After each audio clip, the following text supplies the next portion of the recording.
आज चैप्टर पढ़वा कहिबी कथाटी लेखक होउचंती कुंतल कुमारी सावत।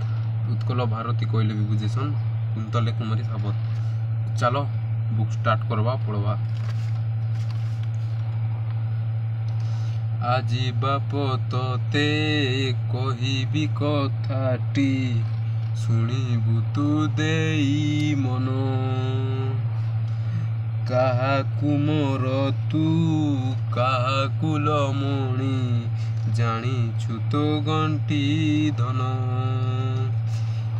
निरिमल तुही सरग तराटी सरगर झरा फूल। सभास तोर कौतुक बाबू कि मधुर कि डौल। आखि दोटी तार आनंद उज्जवल चंचलाटी प्रति अंगे। लवणी पितुला स्नेह सुधा बोला खेलु खेल नाना रंगे। धूली माटी घेनी कि सुंदर तुही गड़ी बसु।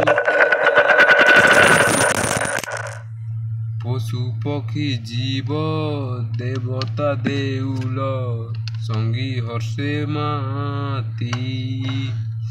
केबे किरे बाप शुणिछु तो काने बाप गोसी बाप कथा। केते से महत करम साधिले भालिले हो जीव चेता।